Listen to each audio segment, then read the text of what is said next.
If you've ever tried to start investing, you know the feeling. You open the page and instantly you're hit with jargon. Bull markets, PE ratios, technical analysis, and 1,000 different opinions. Most people want to invest, but they feel completely overwhelmed, paralyzed, or worse, terrified of making an expensive mistake.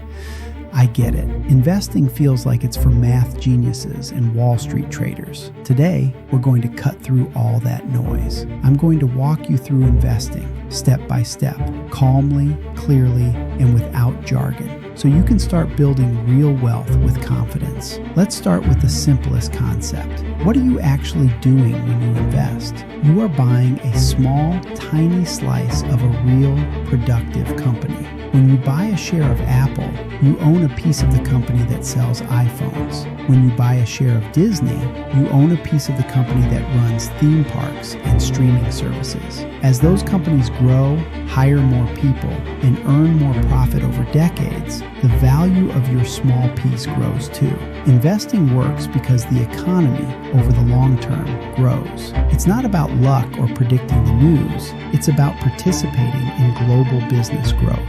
The key that takes your money from just growing to snowballing is something called compounding. Imagine you invest $100 and earn $10 this year. Next year, you don't just earn returns on the original $100, you earn returns on the new, larger amount, $110. That's earning returns on your returns. It's what Warren Buffett calls a slow motion miracle.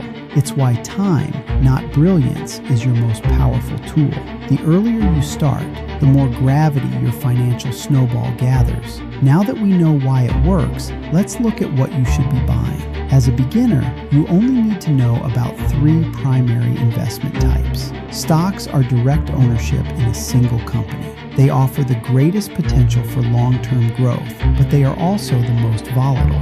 If that company performs poorly or fails, you can lose money quickly. They are essential, but buying individual stocks is like placing a single big bet. For a beginner, you can do better. Bonds are essentially loans you give to a government or a large corporation. They promise to pay you back your principal, plus regular interest payments. They are generally lower risk, but offer lower returns. They act as a helpful stabilizer in a larger portfolio.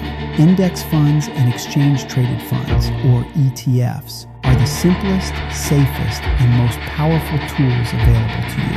Think of them as a giant basket that automatically holds hundreds or even thousands of individual companies. An S&P 500 index fund, for example, holds a tiny piece of the 500 largest companies in the U.S. If one company struggles, the other 499 keep the basket rising. Here is the key takeaway for this entire video.